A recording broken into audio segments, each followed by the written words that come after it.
Theories of interest.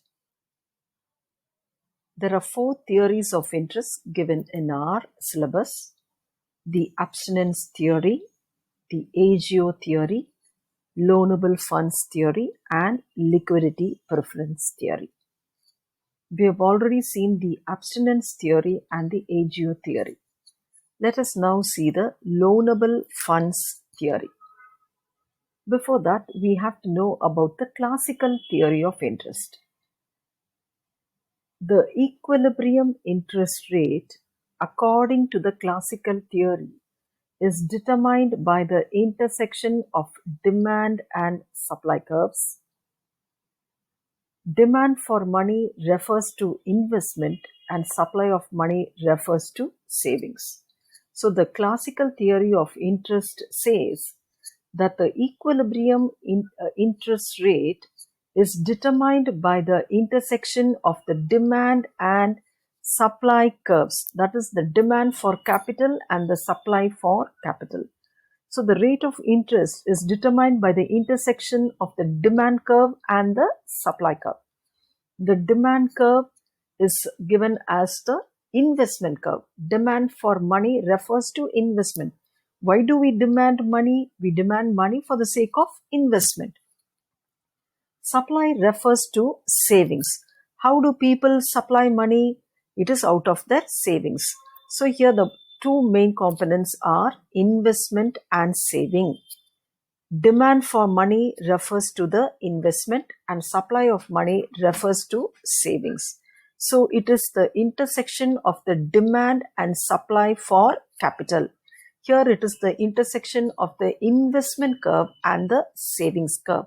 So at this point, at the point of intersection, S is equal to I. S is savings is equal to investment. It is at this place, at the equilibrium, the rate of interest is determined. So this is the classical theory of interest. So the classical theory of interest states that equilibrium interest rate is determined by the intersection of the demand and supply of capital curves. Demand of money, demand for money refers to investment and supply of money refers to savings. So here savings is equal to investment. So here if you see, supply of capital is positive. The supply of capital is positive. And the demand for capital is negative. This is positive and this is negative function with respect to rate of interest. Now let us see the loanable funds theory or the neoclassical theory. The loanable funds theory, also known as the neoclassical theory, was developed by Swedish economists like Wicksell, Bertil Ohlin, Weiner, Gunnar Myrdal and others. So the loanable funds theory is also called as the neoclassical theory and it was developed by Swedish economists like Wicksell, Ohlin, Weiner and Myrdal and others. So according to this theory, interest is the price paid for the use of loanable funds. You have to understand this. So according to this theory, interest is the price paid for the use of loanable funds. So we pay interest for capital. Here they say the loanable funds. So what do you mean by loanable funds? Loanable funds is the sum total of all the money people and institutions in an economy have decided to save and lend out to the borrowers as an investment rather than using it for personal consumption. So how do you get the loanable funds? Loanable funds is the sum total of all the money people and institutions in an economy have decided to save. How do they save? A part of the income only is saved. That is, they are foregoing personal consumption and saving a little part of their income. வருமானத்துல ஒரு பகுதியை என்ன பண்றாங்க? நுகர்ச்சிக்காகவும் ஒரு பகுதியை சேமிக்கிறாங்க. அப்போ நுகர்ச்சியை குறைத்தால்தான் நம்ம என்ன பண்ண முடியும்? சேமிக்க முடியும். அப்போ பர்சனல் கன்சம்ஷனை பர்சனல் கன்சம்ஷனை குறைத்து கொண்டு ஒரு பகுதி என்ன பண்ணுறாங்க, சேவ் பண்ணுறாங்க. இப்படி ஒரு தனி நபரும் சேவ் பண்ணுறது, அது ஒவ்வொரு இன்ஸ்டிடியூஷனும் சேவ் பண்ணி வச்சிருக்க பணம், அந்த பணத்தை சேவ் பண்ணி வைக்கிறது மட்டும் இல்லாமல் அதை வேற எங்கேயாவது இன்வெஸ்ட் பண்ணணும்னு வர்றாங்களே, அந்த பணத்துக்கு பேர் தான் இது loanable funds.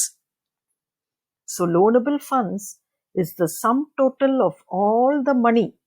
It is the sum total of all the money people and institutions in an economy have decided to save. They have decided to save and they lend it out to the borrowers.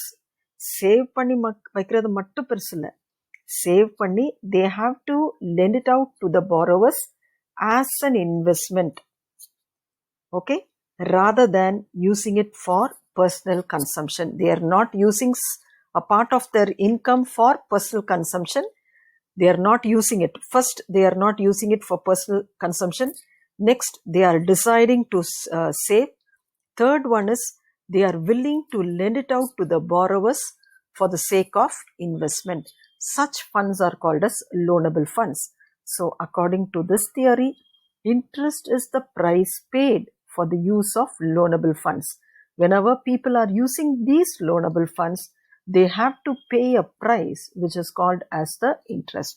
So the rate of interest is determined by the equilibrium between demand for and supply of loanable funds in the credit market. Here, interest was determined by the intersection of the demand and supply for capital. It was demand and supply for capital. Here we are using the term loanable funds. So the rate of interest is determined by the equilibrium between demand for and supply of loanable funds in the credit market.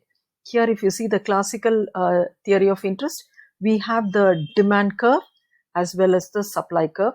Demand for money refers to investment and supply refers to savings. So you had only two things.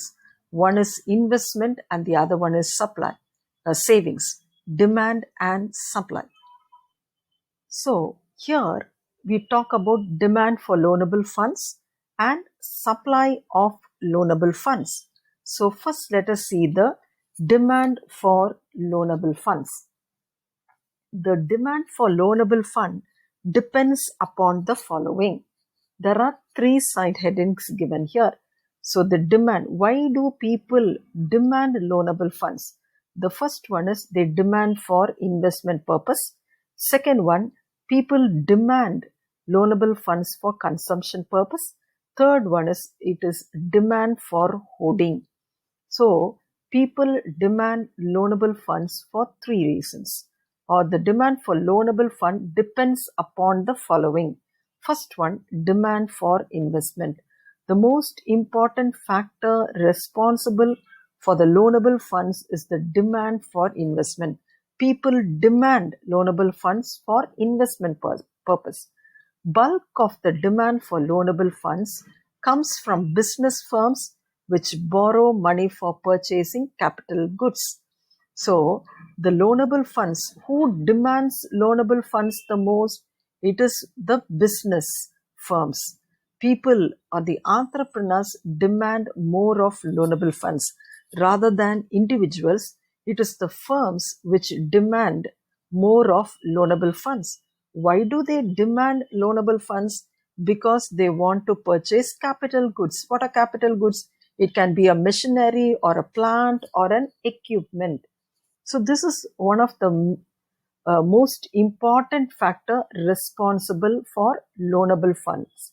Okay, demand for loanable funds comes from business firms.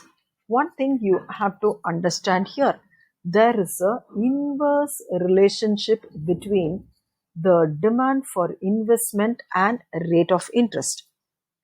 Let me explain this with a diagram. Okay, so this is the x-axis. We have the x-axis and the y-axis. Here we have the rate of interest and here we have the demand for investment. So If the rate of interest is high, the demand for investment will be low. If the rate of interest or if the cost of borrowing is more, people will demand less for investment. So there is an inverse relationship. If the rate of interest is low, then the investment will be high. So here we have an inverse relationship between rate of interest and investment. So the investment curve slopes downwards. It slopes downwards. It is just like the demand curve. Okay. So it is like the demand curve sloping downwards from the left to the right. So there is a inverse relationship. What relationship? Inverse relationship. Next, demand for consumption. The demand for loanable funds comes from individuals. First we spoke about the business firms. They wanted loanable funds for purchasing capital goods. Here individuals also borrow money for consumption purpose. Here they are borrowing money for consumption. They want to buy fridge, they want to buy jewel, they want to buy car. So the demand for loanable funds comes from individuals who borrow money for consumption purpose also. So again here, if the rate of interest is high, the consumption will be low. இப்போ rate of interest ஜாஸ்தி இருந்ததுன்னா fridge வாங்குறவங்க, car வாங்குறவங்க, AC வாங்குறவங்க எல்லாம் என்ன பண்ணுவாங்க? கன்சம்ஷனை அப்புறம் தள்ளி போட்டுருவாங்க. If the rate of interest is low, the consumption will be high. So what is the relationship here? It is inverse relationship. Here also the curve, the consumption curve slopes downwards from the left to the right. Okay, this is about the consumption curve.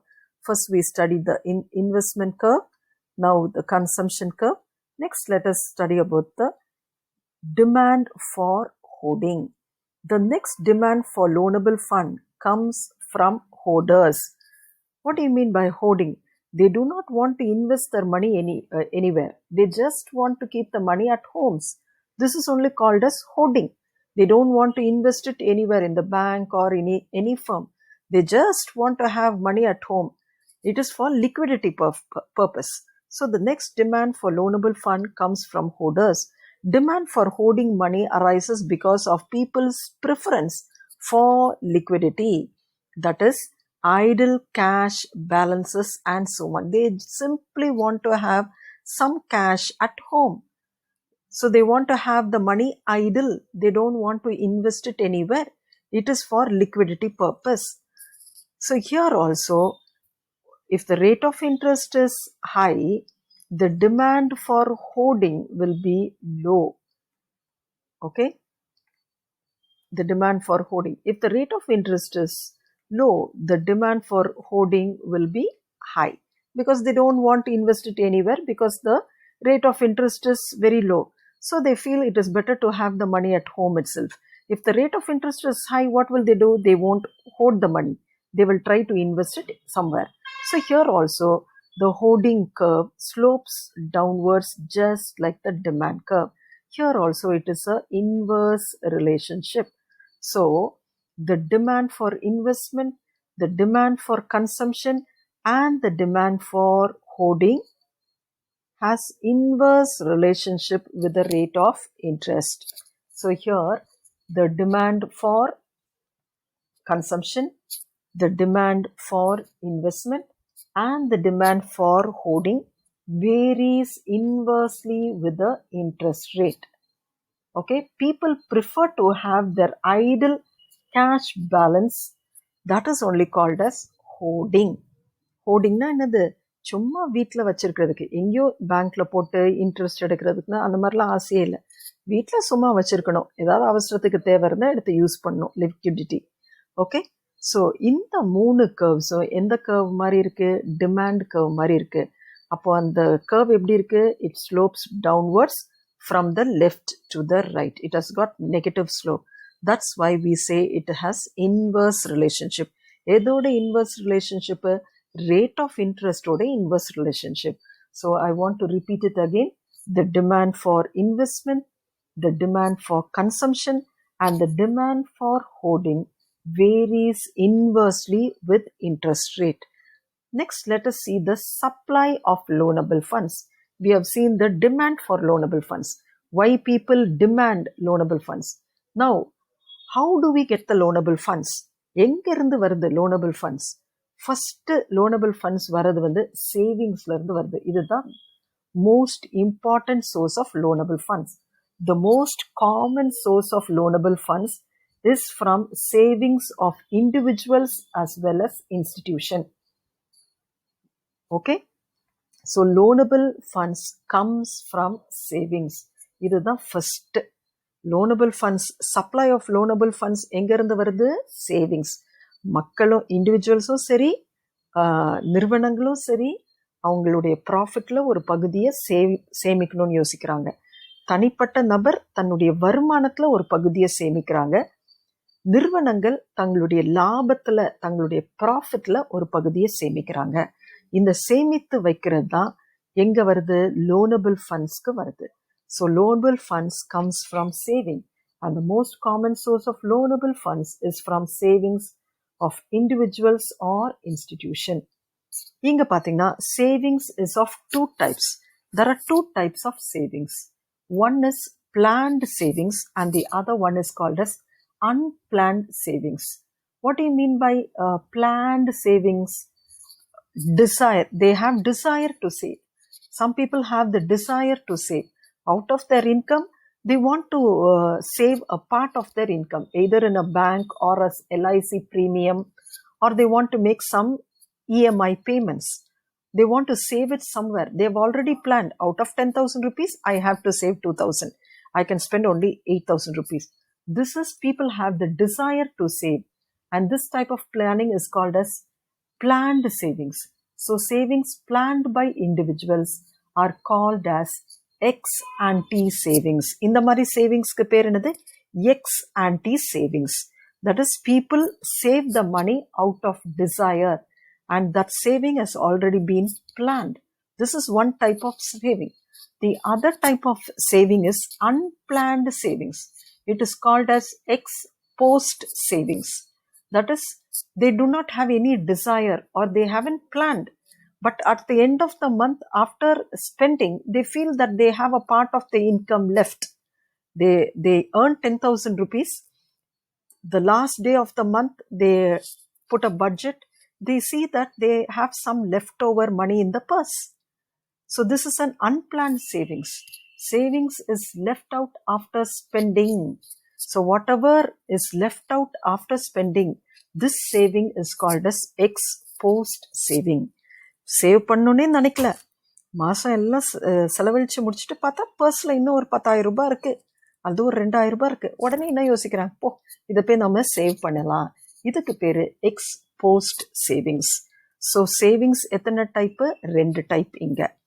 One is X anti saving, that is saving planned by the individuals. The second one is unplanned savings. This is called as ex post savings. Okay. Next one is bank credit. Bank credit. The bank credit is another source of loanable funds. Another first source is savings.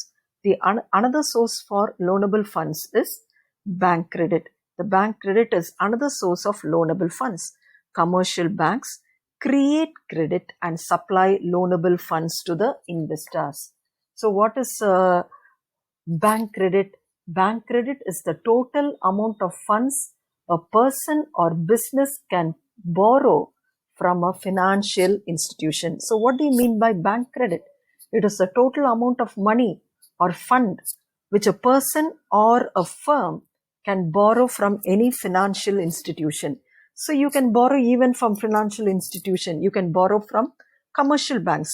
So commercial banks create credit and supply loanable funds to the investors. So invest பண்ணணும்னு ஆசைப்படுறவங்களுக்கு என்ன பண்றாங்க? Commercial bank கடன் கொடுக்க முன் வர்றாங்க. So the supply of loanable funds is from bank credit also. Bank credit is another source of loanable funds. First thing is loanable funds come from savings. Second one is from bank credit. Third one from dishoarding. We already saw what hoarding is. Dishoarding is just the opposite of hoarding. Dishoarding means bringing out the hoarded money into use, and thus it constitutes a source of supply of loanable funds. So dishoarding means bringing out the hoarded money into use. வீட்டில் சும்மா ஐடலாக வச்சுருந்த பணத்தை வந்து இப்போ எங்கேயாவது invest பண்ணுறதுக்கு முன் வர்றாங்க. மக்கள் வந்து முன் வராங்க. Maybe the rate of interest is high, so they are willing to bring out the dishoarded money. So dishoarding is another means of the supply of loanable funds. Next is disinvestment. Disinvestment is the opposite of investment. In other words, disinvestment means not providing sufficient funds for depreciation of equipment. That is, business firms are not willing to invest anymore. பார்க்குறாங்க, இது invest பண்ணுறதுனால நம்மளுக்கு நிறைய லாபம் இல்லை, அதனால என்ன பண்ணுறாங்க, இதில் இன்வெஸ்ட் பண்ணாமலே இருக்கலாம். That is only called as disinvestment. In India, after 1991, public sector undertakings means the firms owned by the government. Public sector undertakings are being sold to private people to mobilize more funds. The government no longer wants to own that company. So they are just selling it to private people and they are getting money. This is only called as disinvestment. So these are the supply of loanable funds. Here you have to remember one thing. Here all the four sources of supply of loanable funds vary directly with interest. So there we saw that there was an inverse relationship between a rate of interest and the demand for loanable funds. Here I say that there is a direct relationship. What do you mean by direct relationship? If the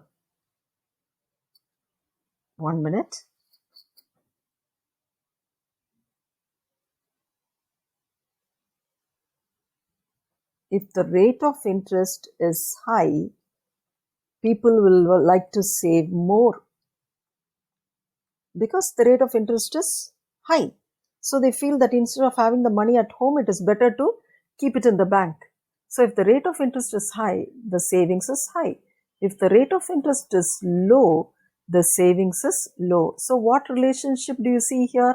It is a direct relationship. So it is a direct relationship between rate of interest and saving. Similarly, bank credit. If the rate of interest is high, the bank will be willing to give more credit. The bank will be willing to give more credit because the rate of interest is high and it is profitable for the bank. If the rate of interest is low, the bank credit will also be low. So what relationship? Direct relationship. So here the curve, okay, the supply curve as well as the bank credit curve will have a positive slope. It will be just like the supply curve. It will have a positive slope. Similarly, dishoarding and disinvestment also. If the rate of interest is high, dishoarding, people won't like to hoard the money. They will like to invest it somewhere. The dishoarding will be high. If the rate of interest is low, dishoarding will also be low. Similarly, if the rate of interest is high, disinvestment, people will not invest. Disinvestment will also be high. If the rate of interest is low, disinvestment will also be low. So here also the supply curve, it is just like the supply curve. So all the curves, okay, the savings curve, the bank credit curve, then we have the dishoarding curve, then the disinvestment curve resemble the supply curve and it has a positive slope. So what do we understand? All the four sources of supply, that is savings, bank credit, dishoarding and disinvestment of loanable funds vary directly with the interest rate. So we have already seen the demand for loanable funds curve and the supply of loanable funds curve. Now it will be easy for you to understand this graph. Now you will be able to understand it easily.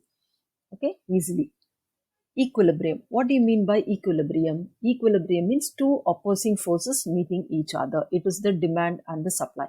So here the rate of interest is determined by the equilibrium between the total demand and total supply of loanable funds. In the classical theory also, the rate of interest was determined by the intersection of the demand curve and the supply curve. That is the investment curve and the savings curve. Here, it is the intersection of the loanable funds, that is the loanable supply curve and the loanable demand curve. This is the demand curve and this is the supply curve. I've already explained why it slopes downwards, the demand curve, and why the supply curve slopes upwards. So here, initially you can give all the curves separately. இங்க பாருங்க, demand for loanable funds எத்தனை? Investment, consumption and hoarding. அதுதான் இங்க போட்டிருக்கோம். இதெல்லாம் investment, consumption and hoarding. Okay? Consumption தான் இங்க dis-saving DS கொடுத்திருக்காங்க. நீங்க C போட்டாலும் தப்பு இல்லை. I, C and H போடலாம். அது I. Dis-savingனா என்னது? சேவ் பண்ணாம எல்லாத்தையும் நம்ம என்ன பண்ணிடுறோம்? கன்சியூம் பண்ணிடுறோம். Dis-saving, consumption எல்லாமே ஒண்ணுதான். So it can be I or it can be C. C and C நாலும் ஒண்ணுதான், DS நாலும் ஒண்ணுதான். Both are the same. So I, C and H. All these curves are like the demand curve sloping downwards from the left to the right. Similarly, supplyல நம்ம பார்த்தோம். எத்தனை curve இருக்கு? Savings, bank credit, dishoarding, disinvestment. அதே மாதிரி தான் இங்க போட்டிருக்கோம். Savings, okay, dishoarding, disinvestment and bank credit. It is bank credit, BC. என்னன்னு போடணும்? BC. Okay. So these are all the supply side curves. Loanable supply side curves. These are demand side curves. So you add all these four curves. You add all these three curves. You get the total loanable supply curve. Okay. You get the total loanable supply curve. And you get the total loanable demand side curves. So you get the supply of and demand for loanable funds.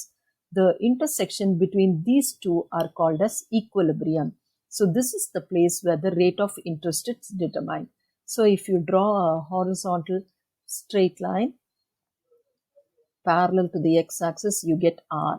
So R is the rate of interest for the loanable funds theory. And the demand and supply for loanable funds is OM. So OM is the demand and supply for loanable funds, and OR is the rate of interest for loanable funds theory. Then how about this? What is this? E dash. This is for the classical theory. Classical theory, we spoke about the intersection of S and I. S is equal to I. In the classical theory, we had only two things. Supply comes from savings and demand is only for investment. So this is the place where the S curve and the I curve intersect. The blue and the red intersect at E. This is the rate of interest in the classical theory. Rate of interest in the classical theory. And the demand for and money, the demand and supply for capital is OM dash. OR dash is the rate of interest in the classical theory. OM dash is the demand and supply for capital in the classical theory. OR is the rate of interest in the loanable funds theory. And OM is the demand for loanable funds and supply of loanable funds. Hope you understood this, girls. Thank you.